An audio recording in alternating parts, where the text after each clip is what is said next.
নমস্কার বন্ধুরা, আজ বানাবো সুপার টেস্টি চিলি পনির আর একদম সহজভাবে। এরকম চিলি পনির একবার বাড়িতে বানালে রেস্টুরেন্টে যাওয়া ভুলে যাবেন, তাই পুরো ভিডিও শেষ পর্যন্ত দেখবেন। এখানে চিলি পনির বানানোর জন্য নিয়েছি 200 গ্রাম পনির। এবার পনিরটা ছুরি দিয়ে সমান আর চৌকো করে কেটে নেব। এরপর একটা প্লেটে পনিরের টুকরোগুলো উঠিয়ে নেব। এখানে আমি পনিরের টুকরোগুলো এরকম বড় আকারে কেটে নিয়েছি। এবার একটা মাঝারি আকারের বাটি নিয়ে নিচ্ছি। এতে 3 টেবিল চামচ কর্নফ্লাওয়ার, হাফ চা চামচ কাশ্মীরি লাল লঙ্কার গুঁড়ো, হাফ চা চামচ নুন ও হাফ চা চামচ আদা রসুন বাটা দিয়ে হাতের সাহায্যে মিশিয়ে নেব। সামান্য একটু জল যোগ করছি।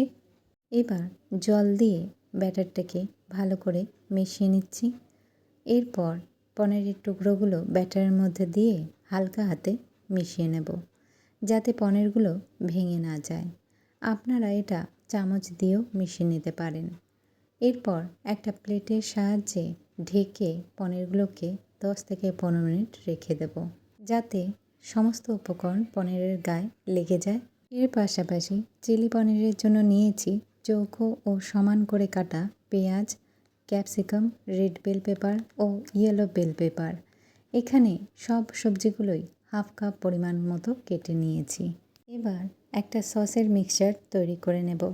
নিয়েছি 1 টেবিল চামচ সয়া সস, 1 চামচ গ্রিন চিলি সস, হাফ চা চামচ রেড চিলি সস আর প্রায় 3 টেবিল চামচ টমেটো কেচাপ। সসের মিক্সচারটা চামচ দিয়ে মিশিয়ে নেব। এরপর সাইডে রেখে দেবো এটাকে। আর 15 মিনিট হয়ে গেছে, তাই ম্যারিনেট করা পনিরটাকে দেখে নেব। এখন পনিরগুলো ডিপ ফ্রাই করার জন্য একদম রেডি। এর জন্য কড়াইয়ে সাদা তেল গরম করে নিয়েছি।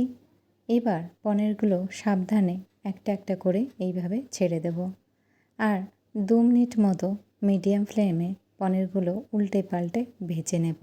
ছুটির দিনে সন্ধ্যার টিফিনে চাউমিনের সাথে এরকম চিলি পনিরের কম্বিনেশন কিন্তু দারুণ হয়। আর না হলে ডিনারে রুটি বা রুমালি রুটির সাথেও এরকম চিলি পনির বানিয়ে ফেলুন, খেতে কিন্তু সত্যিই ফাটাফাটি লাগবে। এইভাবে সব পনিরের টুকরোগুলোই আমি দুবারে ভালো করে ভেজে নিয়েছি। এরপর ভাজা পনিরগুলো একটা প্লেটে উঠিয়ে রাখবো।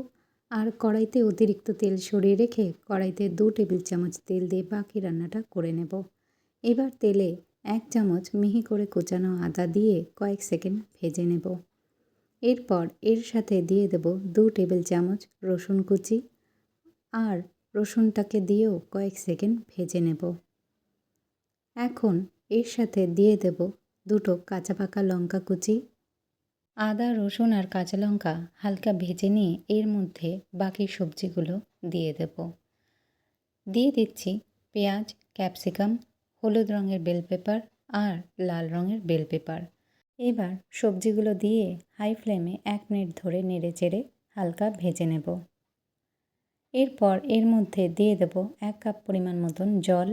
জল দিয়ে খুন্তির সাহায্যে সবজিগুলো ভালো করে মিশিয়ে নিয়ে 2 মিনিট ফুটতে দেব।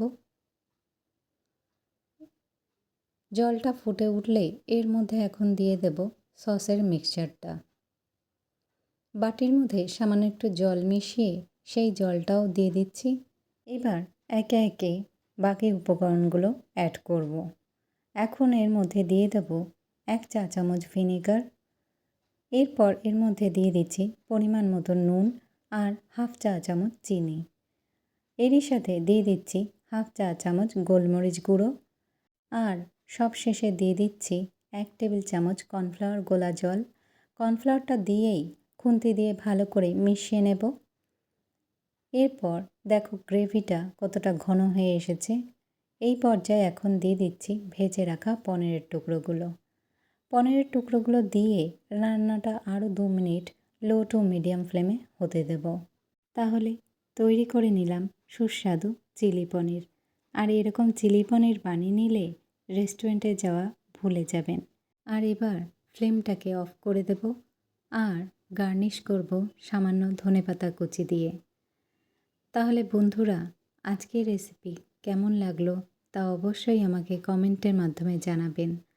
আর আমার ভিডিওটা যদি আপনাদের ভালো লেগে থাকে তাহলে আমার চ্যানেলকে লাইক, শেয়ার এবং সাবস্ক্রাইব করতে ভুলবেন না।